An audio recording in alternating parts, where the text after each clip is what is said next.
Hello, இன்னைக்கு நம்ம பார்க்க போகிறது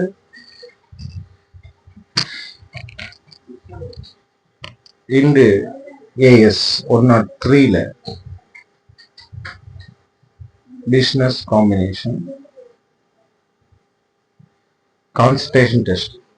So when you acquire any business, there is a concentration test is must. Whether at least concentration test 90% when you bought assets. So நீங்க asset வாங்குற மாதிரியா concentration test எதுக்காக அப்படின்னா டெஸ்ட் நெட் ஆச்சுன்னா என்ன, டெஸ்ட் நெட் ஆகாட்டி என்ன, நெட் கான்சன்ட்ரேஷன் டெஸ்ட் அப்படிங்கிறது weather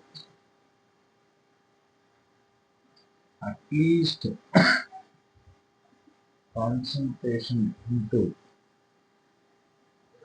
at least concentration into 90% of assets.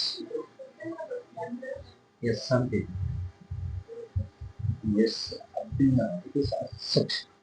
Concentration test 90% yes now test met yes. அப்போ இது வந்து அசெட் அக்யூசிஷன், ஆக்சுவலாக பிஸ்னஸ் அக்யூசிஷன் தான். 90% அசட்டை நீங்கள் வாங்கிட்டீங்க அப்படின்னா, அதாவது ஹோல் அமௌண்ட்டு நீங்கள் 1 லட்ச ரூபா அப்படின்னா அதில் சரி 1000 ரூபா அப்படின்னா 900 ரூபா வந்து அசட்டுக்காகவே வாங்கிட்டீங்கன்னா 90% இல்லையா? அப்போ என்ன ஆயிடுச்சு அப்படிங்கும்போது இது வந்து concentration test is use to when you acquire a business combinations for asset or business purpose. It is not met பிரச்சனையே கிடையாது. இட் இஸ் மெட்னா தான் பிரச்சனை. இட் இஸ் மெட்னா தான் வந்து asset acquisition. It is not மெட்னா நாட் தானே, நாட்னாவே எங்கெல்லாம் நீங்கள் போகணும், மேபி ஏ பிஸ்னஸ் தான், மேபி ஏ பிஸ்னஸ் அக்யூசிஷன் தான் இருக்கணும். அதுக்கப்புறம் ஃபர்தர் அசஸ்மெண்ட்டுக்காக நம்ம போயிடணும். சரி சரி, இது ஸ்டெப் 1 அது ஐடிபி தானே, ஐடிபியில் அந்த கான்செப்ட் பண்ணி பேச போகிறோம். Identify the parent data composition for the purchase considerations, identify the net assets, non-controlling interest, the goodwill of capital reserves. But in the concentration test, single major class of asset purchase consideration போகும்போது purchase consideration கொடுக்கும் பொழுது நீங்கள் single major அசட்டுக்காக தான் நீங்கள் வாங்கினீங்களா, single major asset தான் நீங்கள் purchase பண்ணிக்கலாம் கேள்வி. அங்கதான் கான்சன்ட்ரேஷன் டெஸ்ட் வரப்போகுது. அப்போ concentration test step 2 and step 1.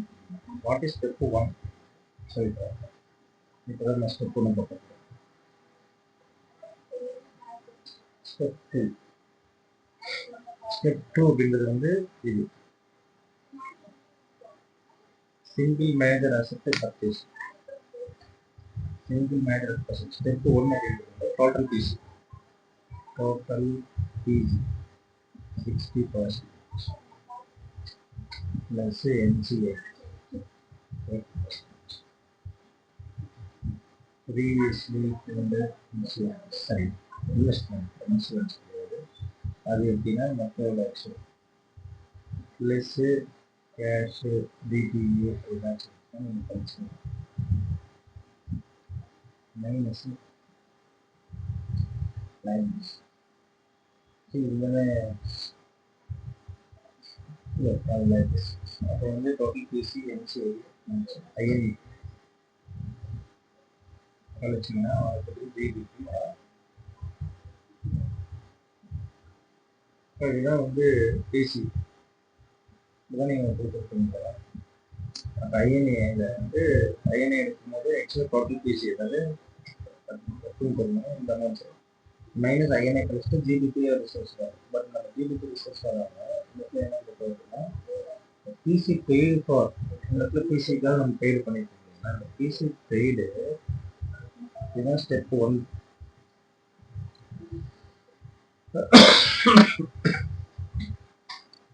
Is paid for adding assets அப்படின்னு கேட்குறேன்.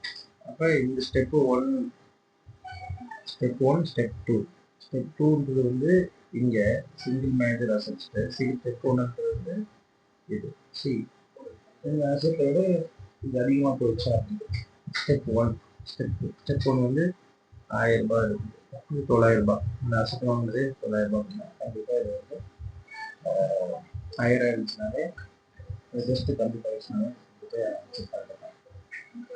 ஸோ இதை வச்சு தான் என்ன செய்யணும், இந்த கான்சன்ட்ரேஷன் டெஸ்ட்டு நம்ம புரிஞ்சுக்கலாம். கான்சன்ட்ரேஷன் டெஸ்ட்னா ஒரு பிஸ்னஸ் காம்பினேஷன் வந்து நீங்கள் அசெட் அக்விசிஷன் பண்ணுறீங்க அப்படின்னு கேள்வி. அசெட் அக்விசிஷன் பண்ணிங்கனாவே இந்த டெஸ்ட்டு உங்களுக்கு அப்ளிகபிள் ஆகிடும். ஸோ அதனால் இந்த கான்செப்டை நீங்கள் கொண்டு வரது ரொம்ப ரொம்ப முக்கியம். இது வந்து கான்சன்ட்ரேஷன் டெஸ்ட்னு சொல்லுவாங்க. இதை வச்சு ஒரு எக்ஸாம்பிள் நம்ம பார்க்க போகிறோம்.